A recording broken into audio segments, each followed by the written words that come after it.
Hey guys, Melissa here, back with another video, and today we're talking about how I found out I was claustrophobic.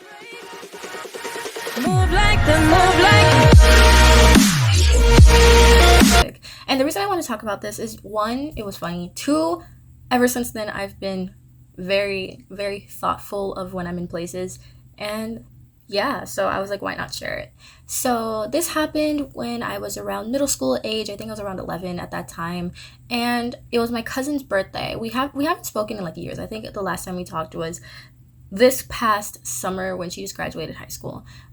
So she's a little bit younger than me, and we for her birthday we're going to a roller skating rink slash like if you guys know like those big like balls that people climb into and like they go on the water and stuff like that, it was also like part that and part arcade. So one, don't know how to skate. I think I put on the skates, got up, fell, and was like, okay, I'm done, and have not skated since because yeah, no. And so basically I was sitting there like hanging out because I didn't have anything to do because I couldn't skate because I fell and I gave up. And I know you're not supposed to give up, you're supposed to keep trying, but I was not that kid. Okay, give me my arcade money, let me go play at the arcade, it's fine.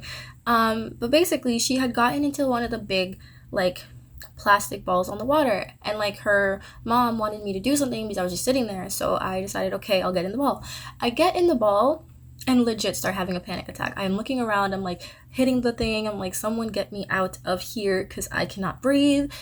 And I know in hindsight, I know it sounds like really weird if you're not claustrophobic, like for someone to be fighting to get out of it, because obviously I can see everything around me, but it felt very like enclosed. It felt like I was losing air and I just could not handle being in that space. So they let me out of like this big like big plastic ball thing, and then I'm like taking deep breaths, they get me water, they try to get me to calm down.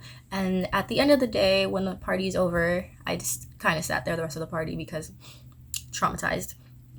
And I finally go home, and I get home and I tell my mom the story, and she goes, oh, you might be claustrophobic. And I was like, what do you mean? She's like, well, your grandpa's claustrophobic, and so is she and my aunts. So my mom has like a bigger fear of like elevators. Well, I don't have a big fear of elevators. Like, I can handle elevators. I think my main issue is like big crowds. So if I'm like in a very full place, I feel like the air is like kind of being lost, and I feel like I have less and less air, and it's very stressful for me. I feel like that's why I probably can't handle like super big situations like that. Um, and so my mom tells me like my grandpa's claustrophobic and tells me about why she is claustrophobic as well. So my mom cannot handle elevators. So I live on the fourth floor in college, but she will always take the stairs because she cannot like deal with elevators. So that's like my mom's big thing, but my big thing is like crowds.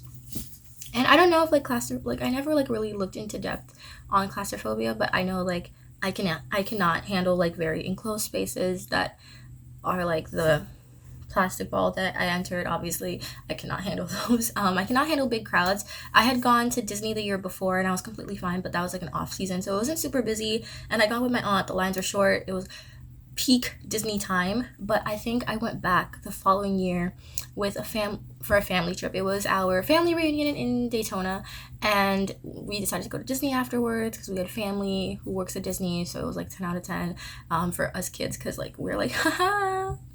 But we were in line for one of the rides. It was like a really long line. I don't even remember the ride at this point.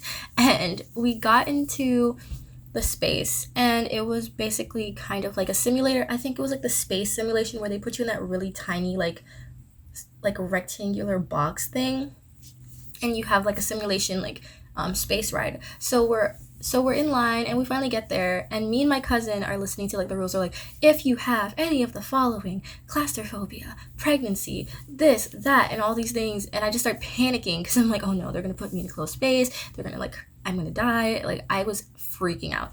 And so was my cousin because he's also claustrophobic. I feel like, yeah, it's a lot, I know. And so we both decide, okay, we're gonna leave the line because we can't handle it, right? And so we go sit outside. All of the like the rest of the family who was like having the best times of their lives, and like they enjoyed the ride, and they come outside, and we go to another ride. And this other ride, it was an outdoor line, so obviously you would think I would feel comfortable, but no. We're standing in this line, and like I am panicking. I just see people in front of me, people behind me, and mind you, I was like, what, 12, 13. So I was like really, really short, and I was looking up and I was like, this is not, I cannot breathe. Like, I was not here for it. I wanted to leave. I love Disney. I still go to Disney every year. I have learned to just deal with my fears because I think you can overcome claustrophobia if it's not like that severe. Like for me, I feel like it's not as severe as like many other people, but I just remember like panicking. They were like spraying water on me, you know, with the water fans in there. Like, Moisa, it's okay, calm down. And I'm like, no, do you see? Like, it was so bad. It was so bad. But recently, I just went back to Disney with a few of my friends, and I was able to handle them much better. I basically just internalized all of this panic because my friends, I don't want them to worry about me. I don't want it to be like, is she gonna be okay? So all of like these outward thoughts that I'm sharing with you guys were kind of just being internalized. I'm like, Moisa, it's fine. You're gonna make it out. You're gonna get into an open space. You're gonna be okay. And before like the park closed, we decided to go to the Pirates of the Caribbean ride. If you know that one, it's like it's very tight because like they close you in this space. The walls are very low, very close together, and it's like very musty or something in there. And I was like, okay, it's only a 30-minute wait. We get in there, it's like an hour wait, and I'm in that space just internalizing like, okay, you're okay. You can breathe. You'll be okay. And it was probably like the longest experience of my life, but I lived through it and I'm here. And so I just wanted to share like that experience with you guys because I want it to be more real. I know I do like more funny story times, like when my friends lost me at Universal Studios. That was a great time. Or my embarrassing elementary school stories or college stories or like even like middle school. We'll get to high school, I promise. I'll do that video eventually. But I just thought that it was a nice change to like share this story with you guys because I feel like not everyone's claustrophobic and not a lot of people know like stories about claustrophobic people. I feel like that's like a thing that no one really cares about. Like, oh, you're claustrophobic, who cares? But I care because I understand like all the fear and all the internalized like struggles that you go through because I've gone through them, and I really just wanted to like have a conversation. So if you're not claustrophobic, if you're claustrophobic, it doesn't really matter. Like, comment down below and like let's chat. Let's talk about these situations that we get ourselves into.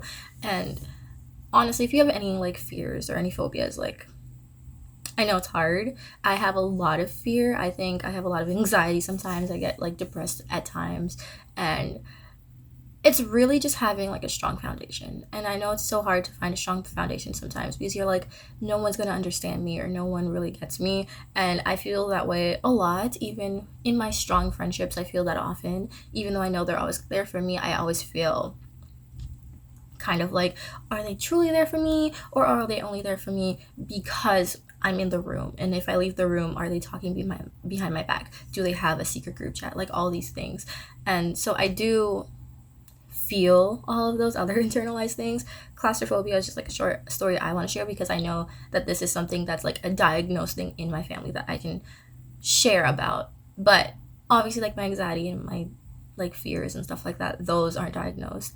And so I'm not gonna claim anything, but I think it's nice to have someone to share that with, talk about it with, and I'm always here, literally. So my Instagram's down below, obviously. So is my Twitter. You guys can reach out to me. I want to be your YouTuber family thing. Wow, I just dragged on this video a lot. But anyway, if you guys like this video, don't forget to like, comment, share, and subscribe, and I will see you all in the next one. Bye.